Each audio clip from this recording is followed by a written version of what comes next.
দর্শক সবাইকে স্বাগত জানাচ্ছি আরআইসিএল স্টিল জনতন্ত্র গণতন্ত্র অনুষ্ঠানে। পুরো আয়োজন জুড়ে আপনাদের সাথে আছি আমি নুসরাত আফরিন। আর আজকে একজন অত্যন্ত গুরুত্বপূর্ণ বিশেষ অতিথি আমাদের সাথে স্টুডিওতে উপস্থিত রয়েছেন। আমাদের সাথে রয়েছেন ব্যারিস্টার মীর মোহাম্মদ হেলাল উদ্দিন, সহ সাংগঠনিক সম্পাদক বিএনপির। ব্যারিস্টার মীর, আপনাকে ধন্যবাদ জানাচ্ছি আমাদেরকে সময় দেওয়ার জন্য এবং শুভেচ্ছা জানাচ্ছি, স্বাগত জানাচ্ছি। আমাদের মাঝে আরেকজন অতিথি কিছুক্ষণের মধ্যে উপস্থিত হয়ে থাকবেন এবং সাধারণ সম্পাদক AB party barrister Asaduzzaman Fuad, আমরা তার জন্য অপেক্ষা করছি। কিন্তু আমরা এর মধ্যে আমাদের আলোচনাটি চালিয়ে যাব। আজকে সারাদিনে যে ঘটনাগুলো ঘটেছে তার মধ্যে সবচেয়ে আলোচিত যে বিষয়টি সেটি হচ্ছে ঐক্যমত্য কমিশন 14 দলের সাথে দফায় দফায় যে বৈঠক করেছে এবং দ্বিতীয় পর্যায়ের 19তম যে বৈঠকটি আজকে হলো এবং তার পরবর্তীতে বিভিন্ন রাজনৈতিক দল তাদের মতামত প্রকাশ করেছেন এবং এই মতগুলোর মধ্যেও অনেকগুলো ভিন্নতা এবং বিভক্ত প্রতীয়মান। সেই বিষয়টা নিয়ে আজকে আমাদের বিষয়বস্তু নির্ধারণ করা হয়েছে, ঐক্যমত্য কমিশন কি কিছু চাপিয়ে দিচ্ছে কিনা এই বিষয়টি নিয়ে আমরা শুরু করতে চাচ্ছি। প্রথমেই জানতে চাচ্ছি, ঐক্যমত্য কমিশন যে এই যে নির্বাচনের ডেট এই তারিখে উল্লেখ করে সমস্ত রাজনৈতিক দলকে ঐক্যমতে নিয়ে আসা, এটা কি খুব চ্যালেঞ্জিং একটা ব্যাপার না? কি মনে করেন আপনি? আপনাকে ধন্যবাদ এবং সকল দর্শকদেরকে জানাচ্ছি শুভরাত্রি। দেখেন, ঐক্যমত কমিশন নিয়ে আমার মনে হয় যে মিসকনসেপশনটা আমি মনে করতাম জনগণের আছে, আমার ইদানিং মনে হচ্ছে ঐক্যমত কমিশনে যারা আছেন ওনাদেরও মনে হয় এটা নিয়ে একটা মিসকনসেপশন আছে যে আসলে এই বডিটা কেন ক্রিয়েট করা হয়েছে। ঐক্যমতের কমিশন মানে তো এইটা না যে ওনারা একটা সিলেবাস দিবেন, সব কিছুতে সব রাজনৈতিক দল টিক দিয়ে দিয়ে বা এগ্রি করে যাবে। এটি হচ্ছে একটি প্ল্যাটফর্ম ক্রিয়েট করতে চেষ্টা করা বাংলাদেশের বর্তমান সময়ের জন্য এবং ভবিষ্যতের জন্য, যেন জাতীয় গুরুত্বপূর্ণ বিষয়গুলোতে রাজনৈতিক দলগুলো একসাথে বসতে পারে সরকার পক্ষের সাথে এবং একটা আলাপ আলোচনা করতে পারে, যেখানে সবার মতের মেজরিটির মতের ভিত্তিতে একটা সিদ্ধান্তে উপনীত হতে পারে, যেগুলো জাতীয় জনগুরুত্বপূর্ণ যে বিষয়গুলো আছে। এটা ন্যাশনাল সিকিউরিটি হতে পারে, ন্যাশনাল ইন্টারেস্টের যে কোনো কিছু হতে পারে। কিন্তু এখন যে কালচারটা এখানে আমরা দেখতে পাচ্ছি বা টেন্ডেন্সিটা দেখতে পাচ্ছি, প্রথমে এটা ছিল একটি ক্ষুদ্র অংশের জনগণের, যে ওনারা বলতেই চাচ্ছিলেন যে না, আমরা যেটা বলছি বা ঐক্যমত কমিশন আমাদের যেটা ভয়েস করছে এটাই আপনাদের সবগুলো মেনে চলতে হবে। তো তখন আমরা ধরেছিলাম যে হয়তো অপরিপক্ক বা বুঝে না ওই অংশটা এগুলো বলছে, কিন্তু এখন দেখা যাচ্ছে যে ঐক্যমত কমিশনও যারা আছেন ওনাদেরও হয়তো মাথার মধ্যে এরকম একটা জিনিস কাজ করে কিনা যে এখানে যারা আসবে আমরা যা বলছি সব কিছুতে রাজি হতে হবে। ধরে নেই আমরা ফর এক্সাম্পল কোনো একটি গোষ্ঠী রাজনৈতিক দল ওনাদের কোনো প্রস্তাবই মানলো না, কোনোটাই মানলো না, যে আমরা কোনোটাতে একমত না, তাহলে কি বাংলাদেশে নির্বাচন হবে না? মানে এটা তো নির্বাচনের কোনো পূর্ব শর্ত না, এটা হচ্ছে একটা সেপারেট বিষয়, যেখানে একটা চেষ্টা করা হচ্ছে একটা নিউ কালচার ডেভেলপ করার, একটা নিউ ট্রেডিশন ডেভেলপ করার, যেখানে আমরা সকলে মিলে একটা আলাপ আলোচনার ভিত্তিতে একটা ন্যাশনাল কনসেনসাসে আসতে পারি।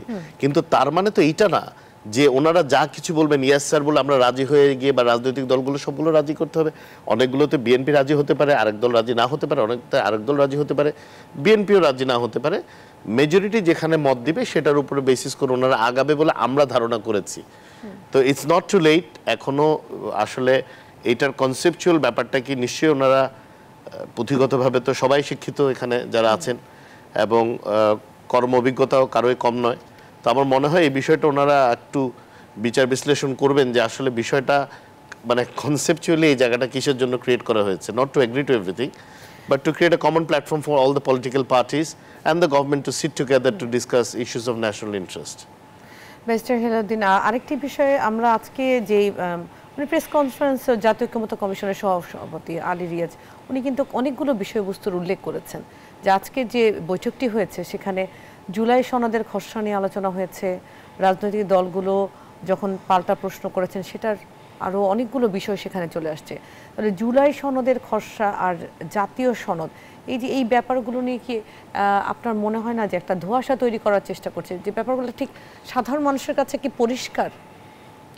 এখন বাংলাদেশে একটা এটাকে আমি কি বলবো, মানে ধরেন আরবান টাউনটা কিন্তু not representing the whole of the population. ধরেন মেট্রোর পপুলেশনে বা যারা মোটামুটি শিক্ষিত, যারা কর্মজীবী, যারা হোয়াইট কলার কাজ করছে, তাদের ওপিনিয়নটাকে যদি আপনি বাংলাদেশিদের ওপিনিয়ন মনে করে নেন তাহলে কিন্তু অসম্ভবভাবে আপনি মিসলেড হবেন।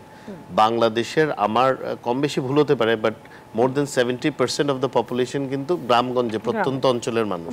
তো ওনারা কি আসলে আমরা যেগুলো নিয়ে তর্ক বিতর্ক করছি, দ্বিকক্ষ বিশিষ্ট পার্লামেন্ট, প্রধানমন্ত্রীর কয়বার আসবে যাবে কি, এইগুলা কিন্তু আসলে ওনাদের বিবেচ্য বিষয় না। আমরা জানি কেমনে, বিকজ আমরা যেমন এখানে বসে কথা বলছি, আমি গতকালই আমার একদম অজপাড়াগায় আমার ওখানে যেতে হয়েছে, প্রান্তিক পর্যায়ের মানুষের সাথে আমরা কথা বলছি। দেখেন মানুষ কি চায় জানেন? মানুষ চায় স্থিতিশীলতা, এবং তারা বিশ্বাস করে একটি নির্বাচিত সরকারই দেশে স্থিতিশীলতা এনে দিতে পারবে। স্থিতিশীলতা তাদের কি হবে? আমি আপনাকে ছোট একটা এক্সাম্পল দিই। সামান্য একটা ব্যক্তির করা রিটের কারণে 90% হয়ে গেছে। আমার এলাকা হচ্ছে হাটাজারি, ওখানে গোরদুয়ারাতে একটা স্লুইস গেট আছে। 90% কাজ হওয়ার পরে 10% কাজ থেমে গেছে। একজন মানুষ খুব একটা সংক্ষুব্ধ না একটা রিট করে এটা স্থগিত করে রেখেছে। এখন এটা তাদের বলার জায়গা নেই। কালকে যখন আমাকে পেয়েছে, যদিও আমি এখনো কেউ ওনারা আমাকে বলেছে, আমি হয়তো এটা আইনি ব্যবস্থাটা নিয়ে রিটটা মোকাবেলা করার চেষ্টা করব। তো দেখেন মানুষ তো চায় তাদের সমস্যাগুলো সমাধান হোক। এখন যে প্রক্রিয়ায় এটা চলছে, এইখানে তো মানুষের সাথে তাদের কানেক্টিভিটি নাই। এখন ওনারা বারবার যে সংস্কারের কথা বলছেন, বিচার, অবশ্যই এগুলো গুরুত্বপূর্ণ, বাট আপনি যদি ব্রুড মেজরিটি মানুষের চিন্তা করেন যে মানুষ কি চাচ্ছে, মানুষ কিন্তু আবারও বলি দে ওয়ান্ট স্ট্যাবিলিটি। ওনারা কিন্তু চাচ্ছে দেশের মধ্যে স্থিতিশীল অবস্থা বিরাজ করুক। আজকে আমরা এখান থেকে গুলশান থেকে এখানে আসতে প্রায় 1.5 ঘন্টা সময় লেগেছে। হেঁটে আসলেও কিন্তু যদি ভিতর দিয়ে আসতাম হয়তো এই কাছাকাছি টাইমে চলে আসতে পারতাম। ললেসনেস, কোনো জায়গায় ট্রাফিকিং ঠিক মতো হচ্ছে না। কেন?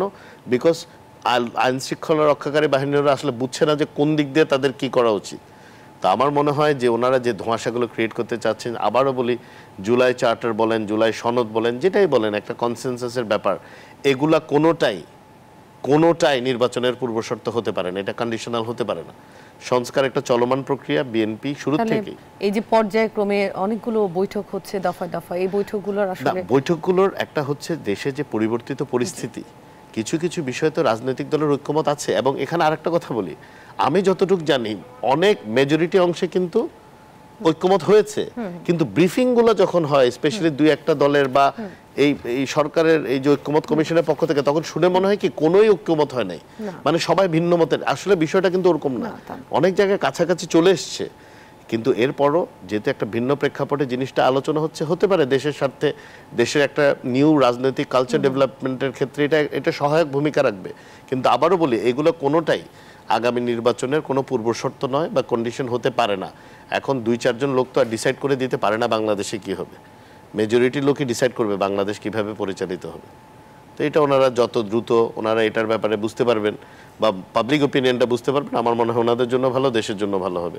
নাহলে দেশ সাফার করছে, দেশ আরও সাফার করবে। কিন্তু আমরা যে ব্যাপারটাকে দেখি যে অন্তর্বর্তী সরকারের একটা গুরুত্বপূর্ণ দায়িত্ব হচ্ছে অতি দ্রুত সব গুছিয়ে এনে নির্বাচনের তারিখ দেয়া, এবং এইটা নিয়ে আমাদের মাননীয় প্রধান উপদেষ্টা উনি কিন্তু দফায় দফায় তারিখের কথাটি উল্লেখ করছেন, কিন্তু নির্দিষ্ট একটি তারিখ কিন্তু আমরা আসলে এখনো ঘোষণাপত্রে বা কোনো রকমের আন্দাজ পেয়েছি যে ফেব্রুয়ারি নাগাদ হবে, ডিসেম্বর নাগাদ প্রস্তুতি শেষ করতে বলা হয়েছে এসিকে। কিন্তু এই তারিখ নিয়ে যে ডিলেমাটা, এটা কেন? এই সময় ক্ষেপণের দিকে যাচ্ছে কি না ঐক্যমত্য কমিশন বা এই ব্যাপারগুলো? আসলে যেটা হয়েছে যে এখন ওই আমরা বলছি কি, ওই যে বললাম একটি ক্ষুদ্র অংশ বলছে এইটা না হলে নির্বাচন হবে না, ওইটা না হলে নির্বাচন হবে না।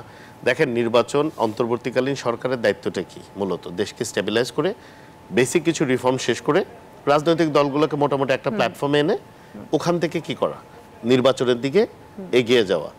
বাকি যা কাজ আছে অবশ্যই যে নির্বাচিত সরকার সে যেই আসুক না কেন, বাংলাদেশের যে প্রয়োজনীয় সংস্কারগুলো দরকার, ওই দল তো নিজের প্রয়োজনীয় সংস্কারগুলো করতে বাধ্য থাকবে। এবং এই যে বিচারের কথা বলছে, আপনি কি হুট করে বিচার করার সুযোগ আছে? এটা তো একটা প্রক্রিয়া, এবং কোনো দলই বাংলাদেশে এইসব খুনিদের বিচার না করে থাকতে পারবে না। বিকজ এটা তো রক্তের সাথে বেইমানি করা হবে, শহীদদের সাথে বেইমানি করা হবে। এটা তো শুধু 1 মাসের ঘটনা না, এদের বিচার তো হতে হবে গত 17 বছরে তারা যে হত্যাযজ্ঞ চালিয়েছে, গুম চালিয়েছে, নির্যাতন চালিয়েছে, সবটাই তো বিচারের আওতায় আসবে। তো বিচার নিয়ে কোনো সংশয় কারো মনে নেই, বা সংস্কার নিয়েও নেই। প্রতিদিন নিত্য নতুনভাবে এখন ওনারা যদি চিন্তা করে, ওনারা প্রিপেয়ার্ড হতে 5 বছর সময় লাগবে। ওই 5 বছর সরকারের পৃষ্ঠপোষকতায় ওনাদেরকে এখানে স্ট্যাবলিশ করতে হবে। বা একদল মনে করছে এখন আমরা মাত্র কাজ শুরু করছি, আমরা এগুলোকে আরো গুছাই নেই, তারপরে নির্বাচন হবে। আমার মনে হয় this is not the right approach. এই অন্তর্বর্তীকালীন সরকারের মূল দায়িত্বই হচ্ছে একটি নির্বাচিত সরকারের হাতে ক্ষমতা দেয়া কেন? শুধু কি কোনো দলকে ক্ষমতায় বসানোর জন্য না, বাংলাদেশে কোনো অনির্বাচিত সরকারের আমলে কোনো ধরনের বৈদেশিক বিনিয়োগ হবে না। এটা সবাই জানে, এটা আমি জানি, আপনি জানেন, ওনারাও জানে। তাহলে যদি আপনার ইনভেস্টমেন্ট না আসে, এই বছর জুন পর্যন্ত প্রায় 69টি বড় ফ্যাক্টরি বা কারখানা বন্ধ হয়ে গেছে। আগামী বছর এই সময় আরো 119টা বন্ধ হবে। তো 200-র বেশি কারখানা যদি বন্ধ হয়, শিল্প কারখানা যেগুলা বড় মানের, আমি মাঝারি বা নিম্ন ছোট কারখানার কথা বলছি না, এগুলা মোটামুটি সাইজেবল অ্যামাউন্টের, মানে যেগুলা ইন্ডাস্ট্রি ওগুলো। তো আপনার ইনভেস্টমেন্ট কমলে, ইনভেস্টমেন্ট যখন আসবে না, ফরেন ইনভেস্টমেন্ট আসবে না, আপনার কর্মসংস্থানের ঘাটতি হবে, আপনার ইকোনমি নোজ ডিপ করবে, আপনি how will you control this? তাহলে আপনার দেশের স্বার্থেই তো উচিত যে একটি স্টেবিলিটির দিকে দেশকে নিয়ে যাওয়া এবং দ্রুততম সময়ের মধ্যে এইসব ধোঁয়াশা না করে একটি পরিষ্কার নির্বাচনের ডেট ঘোষণা করে দেওয়া এবং এটাকে পাবলিক করা, এটাকে অফিসিয়াল করা। একজন এক এক রকম কথা বলছে সরকারের মধ্যেও, একজনে বলছে 3-4 দিনের মধ্যে ডেট দিবে, আরেকজনে বলছে না সময়, মানে এই ধরনের বিভ্রান্তিমূলক কথা তো ওনাদের বলার কথা না, বিকজ এটা তো আমরা ধরেই নিচ্ছি এটা কোনো পার্টিসান গভর্নমেন্ট না। তাহলে ওনারা যদি এরকম আচরণ করেন যে মনে হয় যে পক্ষপাত দুষ্ট, তাহলে এটা খুব আনফরচুনেট হবে। আজকে এই ব্যাপারগুলো চোখের সামনে আসার, এই যে একটা বিভক্তি মত নিয়ে জাতীয় ঐক্যমত কমিশনের যে বৈঠকটি হলো, এটি আমাদেরকে অনেকগুলো দিক নির্দেশনা বা আমাদেরকে যে মতবাদগুলো দিচ্ছে, যে মেসেজটা দিচ্ছে, সেটা হচ্ছে যে কেউ কেউ বলছে যে আমাদের যে 4 মূলনীতি সংবিধানের সেটি থাকুক, কেউ কেউ বলছে যে এই 4 মূলনীতি পরিবর্তন করা হোক। সেক্ষেত্রে মির্জা ফখরুল ইসলাম আলমগীর এবং সালাউদ্দিন আহমেদের একটি সাক্ষাৎকার পড়ছিলাম, ওনারা বলেছেন যে 4 নীতি থাকুক, তার সাথে ঐক্যমতের ভিত্তিতে যদি আরও কোনো পয়েন্ট আসে সেটা 5ম সংশোধনী হিসেবে অ্যাডও হতে পারে। সেক্ষেত্রে এই আলোচনাগুলো শব্দের অনেকে বের হয়ে এসে বলেছেন, বিভিন্ন ইসলামী মনা দল এবং তার সাথে আরও যে কয়েকটা দল আছে তারাও কিন্তু বলেছেন যে ঐক্যমত্য কমিশন শব্দের মার পেঁচে কিছু একটা কি চাপিয়ে দেওয়ার চেষ্টা করছে। আপনি কি মনে করেন? এখানে চাপিয়ে দেওয়ার কোনো সুযোগ নেই। দেখেন, সাংবিধানিক যে সংস্কারগুলো কথা ওনারা প্রস্তাব করছেন, এটা কোনোভাবেই নির্বাচিত সংসদ ছাড়া এটা কোনোভাবেই সম্ভব না, এটা ইম্পসিবল। হ্যাঁ, অন প্রিন্সিপাল আপনি এগ্রি করতে পারেন যে হ্যাঁ এই 4টা থাকবে। বাংলাদেশের সংবিধানের মূল 4 নীতি কেন পরিবর্তন করতে হবে এটা তো মাথায় আসে না। এখানে পরিবর্তন কিছু, হ্যাঁ যদি অ্যাড করতে হয়, কোনো কিছু যদি সংযোগ করতে হয়, পরবর্তীতে সংসদে এই বিলটা এনে এটার উপর আলাপ আলোচনা হবে, ডিবেট হবে, যদি মেজরিটি মনে করে এটা অ্যাড করার দরকার অ্যাড করবে। এখন তাহলে পার্লামেন্ট কেন করবে? তাহলে এই গভর্নমেন্ট কেন করবে না? এই গভর্নমেন্টের কিন্তু যেটা পাবলিক ডাইরেক্ট ম্যান্ডেট, এটা কিন্তু নেই। এটি রাজনৈতিক দলগুলোর ঐক্যমতের ভিত্তিতে এই সরকার সৃষ্টি হয়েছে, দুইটা কিন্তু ডিফারেন্ট ব্যাপার। এখন জনগণের মতামতের মূল্য যদি আপনি দিতে চান, আপনি জনগণকে ডিসাইড করতে হবে ওনারা সংসদে কাদেরকে পাঠাবেন। জনগণের পাঠানো প্রতিনিধিরাই জনগণের পক্ষে, এটাতে ওনারা রায় দিবেন যে কোনটা চতুর্থ, মানে 4টা যে সংশোধনী আছে, যে মূল স্তম্ভ আছে ওগুলা থাকবে, চতুর্থ সংশোধনীর পর 5ম সংশোধনী হবে, কি ফরম্যাটে হবে এটা জনগণের প্রতিনিধিরা ডিসাইড করবে, ওনারা ডিসাইড করবে না। ওনারা যে আলাপ আলোচনাগুলো করছেন ঠিক আছে, ওনারা হয়তো মনে করছেন এটা থ্রিলিং, এটা করলে ভালো হয়, বাট আমার মনে হয় যে আলাপ আলোচনাগুলো হচ্ছে এগুলা কিছুটা মানে বিভ্রান্তিও সৃষ্টি করছে। মনে হচ্ছে যেন নির্বাচনের পূর্বশর্ত হচ্ছে এগুলা। নির্বাচনের কোনো পূর্বশর্ত নেই, নির্বাচন খুব পরিষ্কার, নির্বাচন ওনাদের তারিখ ঘোষণা করে ওনার নির্বাচনের দিকে আগাতে হবে। যত দ্রুত ওনারা এটা করবেন, ওনাদের উপরও প্রেশার কমবে, দেশেরও ক্ষতি কম হবে বলে আমি মনে করি। আমরা এই বিষয়টি নিয়ে আরেকটু আলোচনায় যেতে চাচ্ছি, বা এই মুহূর্তে আমরা একটা বিরতিতে যাচ্ছি। দর্শক, আপনারা দেখছেন RICL স্টিল গণতন্ত্র অনুষ্ঠান। আমরা আলোচনায় আছি, ফিরবো কিছুক্ষণ পর।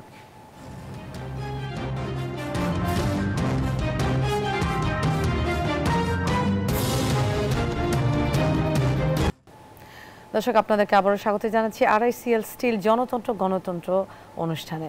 আমাদের সাথে আজকে অত্যন্ত গুরুত্বপূর্ণ দুজন অতিথির মধ্যে উপস্থিত হয়েছেন। আমরা ইতিমধ্যে আলোচনা শুরু করে দিয়েছি ব্যারিস্টার মীর মোহাম্মদ হেলাল উদ্দিন, সহ সাংগঠনিক সম্পাদক বিএনপির, এবং আমাদের মধ্যে আরও উপস্থিত হয়েছেন ব্যারিস্টার আসাদুজ্জামান ফুয়াদ, সাধারণ সম্পাদক এবি পার্টি। আপনাকেও স্বাগত জানাচ্ছি আমাদের আলোচনায়। আমরা বিরতিতে যাওয়ার আগে ঐক্যমত্য কমিশনের আজকের যে বৈঠকটি হয়েছে সেটি নিয়ে কথা বলছিলাম। এবার শুরুতে ব্যারিস্টার আসাদুজ্জামান ফুয়াদ, আপনার কাছেই আসতে চাচ্ছি। আপাত দৃষ্টিতে মনে হয় না জাতীয় ঐক্যমত্য কমিশন সংবিধানের যে মূলনীতি নিয়ে কথা, জুলাই যে খসড়া নিয়ে কথা, জাতীয় সনদ নিয়ে কথাবার্তাগুলো হচ্ছে, এবং দ্বিতীয় পর্যায়ের 19তম বৈঠক ছিল আজকে, আপনি সেখানে সরাসরি ছিলেন। বৈঠকের আলোচনার যে সারমর্ম সেটি কি জনগণের উদ্দেশ্যে একটু বলবেন আমাদেরকে? ধন্যবাদ। প্রথম আলোচনাটা শুরু হয়েছে আপনার পুলিশ কমিশন গঠন করা নিয়ে। এইটা ইনিশিয়ালি ঐকমত্য কমিশনের এজেন্ডাতে ছিল না। আমরা বেশ ইন্টারনালি এবং এক্সটার্নালি এটা নিয়ে কথা বলেছি। গত সপ্তাহে পার্টিকুলারলি আমি এটা সিরিয়াসলি রেজ করেছি কমিশন সদস্যদের সাথে, এবং পুলিশ সংস্কার নিয়ে বেশ কিছু বড় বড় প্রোগ্রাম হয়েছে অবসরপ্রাপ্ত পুলিশ কর্মকর্তাদের, তারপরে হচ্ছে আপনার কনস্টেবল থেকে ইন্সপেক্টর পর্যন্ত যে অ্যাসোসিয়েশন আছে, পুলিশ কল্যাণ সমিতি, তাদের সাথে আমি বেশ কয়েকবার মিট করেছি। তাদের অনেকগুলো দাবি দেওয়া নিয়ে আমাদের কথা বলতে হয়েছে। তো সারা দেশেই মোটামুটি, এবং পুলিশ সংস্কার কমিশনে যারা সদস্য ছিলেন তারাও অনেকে বোধ করেছেন যে এটা নিয়ে আসলে খোলামেলা আলাপ হওয়া দরকার। তো সেই প্রেক্ষিতে গত সপ্তাহে আমি প্রেসে এটা রেজ করলাম এবং কমিশনকেও বলেছি যে জনপ্রশাসন এবং পুলিশ নিয়ে সিরিয়াসলি আলোচনা হওয়া উচিত। কারণ হচ্ছে আপনি এত এত সংস্কারের যেটা প্ল্যান করছেন, বাস্তবায়নটা আসলে কাকে দিয়ে করবেন? দিন শেষে পুলিশকে দিয়ে করবেন, বিচার বিভাগকে দিয়ে করবেন, আমলাদেরকে দিয়ে করবেন। তো যাদেরকে দিয়ে আপনার স্বপ্নগুলো বাস্তবায়ন করবেন, তারা পরিবর্তন যদি না হয়, আপনার স্বপ্নগুলো অপরিবর্তিত থেকে যাবে। তো সেটার জন্য আমি কমিশনকে ধন্যবাদ জানাই। কমিশন নিয়ে আলোচনা হয়েছে আজকে, কিন্তু এটা আসলে খুব আংশিক। আমরা চেয়েছিলাম পুলিশ সংস্কার কমিশন যেটা করা হয়েছিল সেটার সুপারিশকে নিয়ে একটা হোলসেল পুলিশ সংস্কার নিয়ে আলোচনাটা হোক। কারণ পুলিশ আর র্যাব হচ্ছে একমাত্র বাহিনী যারা গণহত্যার সাথে জড়িত ছিল কিন্তু জাতির কাছে ক্ষমা চেয়েছে এবং ওপেনলি ইনভাইট করেছে যে আমরা আসলে জনগণের বাহিনী হইতে চাই। কিভাবে করা যায় সেটা আপনারা দায়িত্ব নিয়ে করেন। অন্য কোনো ফোর্স, বাংলাদেশে গোয়েন্দা সংস্থাগুলো দেখেন, ডিজিএফআই, এনএসআই, এসবি, এরা সবাই গণহত্যার সাথে জড়িত ছিল গত 16 বছর। বাংলাদেশের আর্মড ফোর্সেস কোনো না কোনো ফর্মে, এটা শত শত হাজার হাজার ক্রসফায়ার, তারপরে extra judicial killing, enforce disappearance, Aynaghor, সব কিছুর সাথে জড়িত ছিল। স্বীকারও করে না, জাতির কাছেও ক্ষমা চায় নাই, সংস্কারও হইতে দিতে চায় না তাদের নিজেদেরকে। তো সেখানে এইটা একটা মানে স্টেপ অ্যাহেড সার্টেনলি, কিন্তু সংস্কারটা নিয়ে সিরিয়াসলি আলোচনা হওয়া দরকার। কমিশনের ব্যাপারে ইন প্রিন্সিপাল সকল রাজনৈতিক দল একমত হয়েছে। কমিশনের ফ্রেমিং যেটা দিয়েছে, 9 সদস্য ঐকমত্য কমিশনের কাছ থেকে প্রস্তাব করা হয়েছে। সেই প্রস্তাবনার মধ্যে যেটা আমাদের তরফ থেকে আমরা বলেছি, 2 জন পুলিশ কর্মকর্তা আছে অবসরপ্রাপ্ত। সেখানে আমরা বলেছি 2 জন পুলিশ কর্মকর্তা না রেখে একজন নন কমিশনড অফিসার রাখেন, মানে যারা কনস্টেবল থেকে ইন্সপেক্টর পর্যন্ত হয়, কখনো কখনো তারা এএসপি পর্যন্ত হয়। এবং এই সংখ্যাটা আপনার হিউজ। আপনার আমাদের টোটাল পুলিশ ফোর্স হচ্ছে 2,14,000, তার ভিতরে 2,06,000 সদস্য হচ্ছে কনস্টেবল থেকে এএসআই, এসআই, তারপরে ইন্সপেক্টর পর্যন্ত হয়, মানে রেয়ারলি আপনার এএসপি হয়। তো সেই জনগোষ্ঠীকে যদি আপনি কমিশনের রিপ্রেজেন্টেশনে না রাখেন, যারা গ্রাউন্ড লেভেলে পুলিশিংটা ইনফ্যাক্ট করে, যারা ওসি হয়, যারা বিভিন্ন জায়গাতে অনেক, আপনি 999 কল করলে যে যাবে, রাতের বেলা যে পেট্রোল করে, মোবাইল ফোর্সের দায়িত্ব পালন করে, এবং এই গণহত্যায় যারা ওতপ্রোতভাবে কোনো না কোনোভাবে জড়িত ছিল, অ্যাক্টিভলি অথবা প্যাসিভলি, তাদেরকে তো আপনার কমিশনের ভিতরে রাখতে হবে। দ্বিতীয়ত আমরা যেটা প্রস্তাব করেছি গঠনের মধ্যে, সেটা হচ্ছে যে সরকারি দলের প্রতিনিধি, বিরোধী দলের প্রতিনিধি, স্পিকারের প্রতিনিধি, আবার ডেপুটি স্পিকারের প্রতিনিধি। যেহেতু deputy speaker in principle agree করেছে বিরোধী দল থেকে হবে, তাহলে আপনি একই ক্যাটাগরিতে 2 জন করে সদস্য আসছে, প্রয়োজন নাই। আমরা প্রস্তাব করেছি এখানে একজন রিটায়ার্ড ডিস্ট্রিক্ট জাজ, যিনি সেশন জাজ ছিলেন, দায়রা জাজ ছিলেন, বাংলাদেশে ইনভেস্টিগেশন করা থেকে শুরু করে সাক্ষী দেওয়া পর্যন্ত টোটাল ক্রিমিনাল প্রসিডিওরে কিন্তু পুলিশ হেভিলি ইনভলভ। তাহলে যিনি দায়রা সেশন জাজ ছিলেন, তিনি এই প্রসেসের ফ্লসগুলো জানেন, যে জুডিশিয়াল প্রসেসের ভিতরে পুলিশ কিভাবে অন্যায় কাজগুলো করে, ডিটেনশনে নেয়, ডিবিতে নেয়, রিমান্ডে নেয়, এখানে টাকা পয়সার লেনদেন হয়, এই পুরো প্রসেসটা সে জানে। থার্ড আমরা প্রস্তাব দিয়েছি সেটা হচ্ছে একজন ভিকটিমকে রাখার জন্য, যে গত 16 বছরে পুলিশের দ্বারা গুমের শিকার হয়েছে, অথবা আয়নাঘরে ছিল, অথবা ডিবিতে রিমান্ডের শিকার হয়েছে, হাত পায়ের নখ তুলে দিয়েছে, ইলেকট্রিক শক দিয়েছে, ওয়াটার বোর্ডিং করেছে, এদের একজন প্রতিনিধি রাখা দরকার। তো এই কাঠামোটা আমরা পরিবর্তনের প্রস্তাব দিয়েছি। বাকি ক্ষমতার এখতিয়ারের ব্যাপারে এটা পার্লামেন্টকে রেফার করা হয়েছে, যে নেক্সট পার্লামেন্ট এটা আলোচনা করে এটার ক্ষমতা, দায়বদ্ধতা এবং এটার এখতিয়ারটা কতদূর পর্যন্ত যাবে। আমরা অনেকে বোধ করি যে এই কমিশনের একটা পিউনিটিভ এখতিয়ার দিতে হবে, মানে শুধু আমি মনে করি যে এখানে এটা ঠিক হয় নাই অথবা ওইটা ঠিক হয় নাই, এইরকম একটা মতামত না যিনি দোষী পুলিশের। মানে এই কমিশনটা কেন করা হচ্ছে? এই কমিশনটা করা হচ্ছে কয়েকটা কারণে। প্রথমত হচ্ছে নাগরিক যদি মত করে থাকেন যে অভিযোগটা পুলিশের কাছে করা হয়েছে, সে অভিযোগটা আসলে সে ন্যায্যতার সাথে ডিজলভ করছেন না, তিনি ঘোরাচ্ছেন, টাকা পয়সা চাচ্ছেন, লেনদেন করছেন, ঝুলিয়ে রেখেছেন, হেনস্থা করছেন, অথবা ডিসপ্রপোর্শনালি ফোর্স ইউজ করছেন, এটার ব্যাপারে আপনি তার কাছে যাবেন। দ্বিতীয়ত হচ্ছে পুলিশ যেখানে ক্রাইমের সাথে ইনভলভ, সে নিজেই হত্যা করেছে, সে নিজেই গণহত্যার সাথে জড়িত, সে নিজেই ডাকাতি করতে গিয়ে ধরা পড়েছে, তার তদন্ত বিচারটা কে করবে? এটা পুলিশ করতে পারবে না, এইটা অন্য একটা ফোর্সকে দিতে হবে অথবা অন্য একটা কমিশনকে দিতে হবে। জি, ব্যারিস্টার আসাদুজ্জামান ফুয়াদ, আপনার এই সবগুলো প্রস্তাবের সাথে আমি এগ্রি করলাম এবং আপনি জানালেন, এই জন্য আপনাকে ধন্যবাদ জানাচ্ছি। তো জাতীয় ঐক্যমত্য কমিশনের আজকের যে আলোচনায় আরেকটি বিষয় উঠে এসেছে, তার ভিত্তিটা কি? আলোচনাটা কোত্থেকে?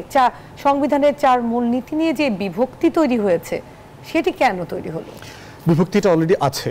বিভক্তি যেটা আছে, আপনি দেখবেন যে আমাদের রাষ্ট্র কাঠামোতে রাষ্ট্রীয় মূলনীতিটা কি হবে সেটার 2টা ভিউ পয়েন্ট আছে মোটা দাগে। প্রথমটা হচ্ছে 72-এর সংবিধান। 72-এর সংবিধানে বলে আছে রাষ্ট্র পরিচালনা হবে 4টা মূলনীতির উপর ভিত্তি করে।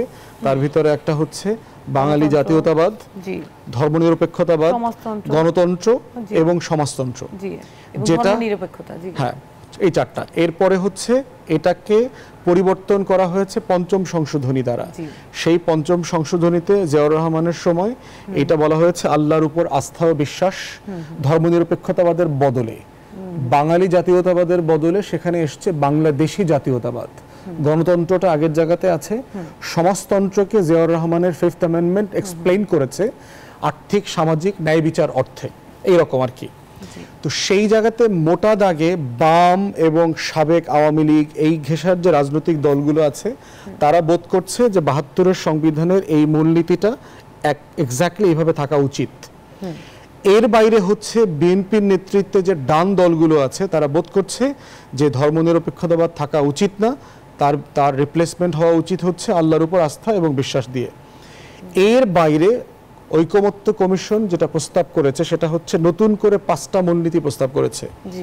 তার ভিতরে 3টা হচ্ছে আপনার স্বাধীনতার ঘোষণাপত্রে উল্লেখিত আমাদের যে 3টা মূলনীতি আছে, সাম্য, মানবিক মর্যাদা এবং সামাজিক সুবিচার। এর সাথে তারা 2টা যোগ করেছে গণতন্ত্র, যেহেতু 72 এবং 5ম সংশোধনী দুটোতেই গণতন্ত্রের কথা আছে। আর পঞ্চমত বলেছে ধর্মীয় সম্প্রীতি ও স্বাধীনতা। এই 5টা তারা করেছে। এই 5টার ব্যাপারে মোটা দাগে কোনো দ্বিমত নাই।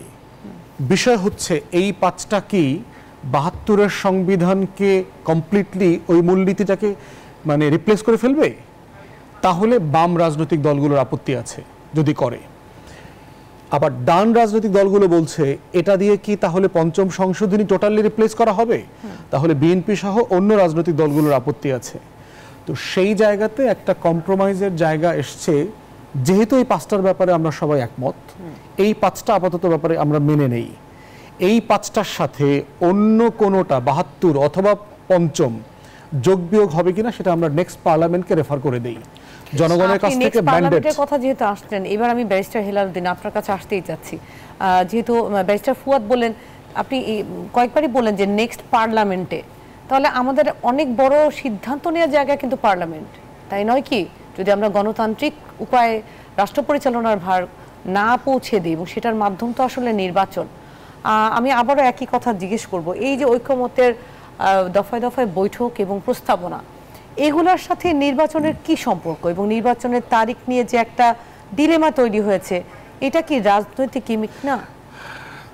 আমি ফার্স্ট অফ অল আমি আবারও বলি, দেখেন ঐক্যমত্যের কমিশনটা আমি এই জন্য আমি মনে করি, আমি পার্সোনালি যেটা মনে করি, এটা হচ্ছে একটি নতুন প্ল্যাটফর্ম বা একটা বাংলাদেশে একটা পজিটিভ একটা পরিবর্তন আনা, যেখানে জাতীয় জনগুরুত্বপূর্ণ বিষয়গুলো, ন্যাশনাল ইন্টারেস্টের বিষয়গুলো নিয়ে সরকার সহ সব স্টেক হোল্ডার মানে রাজনৈতিক দলগুলো সহ একসাথে বসে একটা সিভিল আলোচনা করতে পারবে, যেখানে সবাই এগ্রি করতে হবে কথা নেই, বাট অ্যাটলিস্ট ডিবেট হবে, মেজরিটি যেদিকে ওপিনিয়ন হবে ওদিকে যাবে।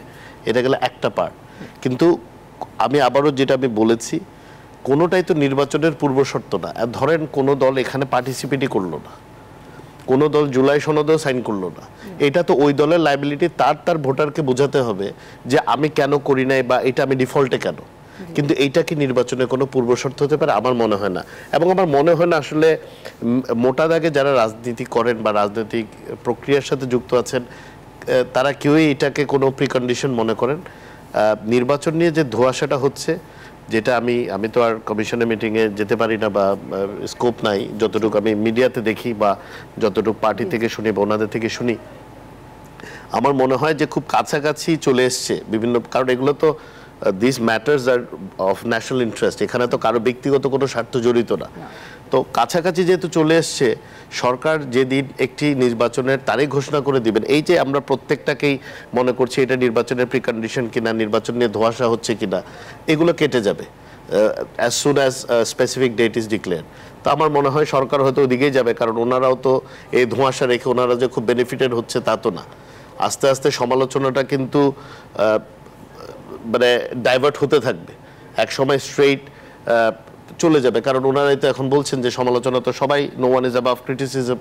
উনি পাবলিক ডোমেনে নিজেকে প্রেজেন্ট করেছেন, he is open to criticism. আমি পাবলিক ডোমেনে নিজেকে এনেছি, I am open to criticism. এখন যারা ওনাদের সৌভাগ্য বা দুর্ভাগ্যক্রমে বলবো না, যারা এখন উপদেষ্টা হয়েছেন বা সরকারের কার্যক্রমের সাথে যুক্ত হচ্ছেন, কমিশনের কার্যক্রমের সাথে যুক্ত হচ্ছেন, ওনারা নিজেদেরকে পাবলিক ডোমেনে এখন নিয়ে এসছেন, তাহলে ওনাদের ভালো কাজগুলো প্রশংসিত হবে, ওনাদের খারাপ কাজগুলো খুব কটু ভাষায়, যেটা বাংলাদেশে সাধারণত হয়, সমালোচিত হবে।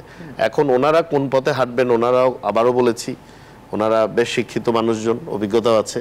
তা আশা করি বিগত যে অভিজ্ঞতা আমাদের সকলেরই হয়েছে, রাজনীতিবিদ হিসেবে বলেন, সমাজকর্মী হিসেবে বলেন, আইনজীবী হিসেবে বলেন বা একজন সাধারণ নাগরিক হিসেবেই বলেন, এখানে ভুল পথে বা উল্টো পথে কেউ হাঁটবে আমার এটা মনে হয় না। বাট আই ডু ফিল, খুব অনেস্টলি আমি ফিল করি যে এইসব নির্বাচন নিয়ে ডেট ইটস নট ইম্পর্টেন্ট, নির্বাচন দেওয়াই লাগবে। অ্যাটলিস্ট যদি গভর্নমেন্টের প্রিপারেশন থাকে অথবা একটা অ্যান্টিসিপেটেড ডেট থাকে, এটা দিতে খুব যে অসুবিধা, বা এই যে আমরা বারবার বলছি একটা কোনো ডিবেট হলে বলে কি এটাকে নির্বাচনকে পিছানোর জন্য, তখন ওই ডিবেটটা থাকবে না। এটা একটা মানে অনেস্ট ডিবেট হবে যে হ্যাঁ উই উইল পার্টিসিপেট, যে হ্যাঁ এইটা হলে ভালো হয় না, ওইটা হলে ভালো হয়। এখন হচ্ছে কি একটা পক্ষ কিন্তু একটু they have the tails up, মানে একটু অ্যাপ্রিহেন্সিভ যে আবার এটা করে কি কোনো নির্বাচন নিয়ে কোনো ঝামেলা হবে কিনা বা পিছাবে কিনা, এই জিনিসটা দূর হয়ে যাবে। তখন অ্যাকচুয়ালি যে আলোচনাটা হবে এটা একটা আন্তরিক পরিবেশে হবে এবং উইদাউট অ্যাপ্রিহেনশন হবে যে what is going to happen here. আর আবারও বলি, ঐক্যমত কমিশন মানে তো এটা না যে যারা সবাই ঢুকছে সব কিছুতে যা প্রস্তাব করা হচ্ছে রাজি হতে হবে। Of course there will be debate and the wisest thing যে এটা যেটা আজকে রেজাল্টটা উনি যেটা বললেন, of course it should be refer to the parliament. Ultimately এগুলো তো পার্লামেন্টের কাজ। হ্যাঁ, রাজনৈতিক দলগুলো যেখানে ঐক্যমত হয়েছে, এখানে যদি ঐক্যমতের ওনারা কোনো চার্টার না, প্রক্রিয়াটা আমি এখনো ওনারা কিভাবে ক্লিয়ার হবে জানি না, যদি কোনো চার্টার হয় বা কোনো এগ্রিমেন্ট হয় between the political parties and the government, তখন পরবর্তী সংসদে এটা they will carry out their promises. But আমরা এই বিষয়গুলোতে আবার আসতে চাই, এই মুহূর্তে একটা বিরতির সময় হয়েছে। দর্শক, আপনারা দেখছেন আরআইসিএল স্টিল জনতন্ত্র গণতন্ত্র অনুষ্ঠান। একটা বিরতি নিয়ে ফিরছি, সাথে থাকুন।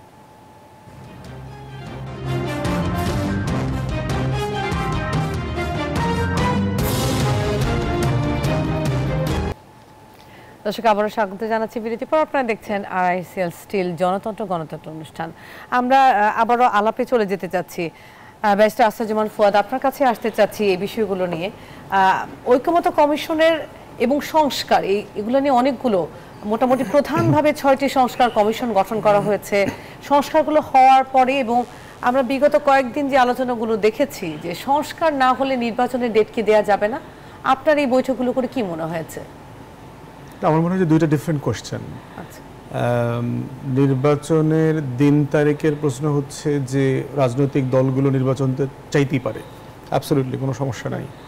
কিন্তু প্রশ্ন হচ্ছে, ধরেন গত বছরের সেপ্টেম্বর মাসে যদি আপনি বলতেন অথবা প্রধান উপদেষ্টা বলতো যে 26 এপ্রিলের প্রথমার্ধে নির্বাচন হবে এবং বলেই দিত ধরেন 5 এপ্রিল নির্বাচন হবে, তাহলে কি রাজনৈতিক দলগুলো নির্বাচন নিয়ে আর কোনো কথা বলতো না?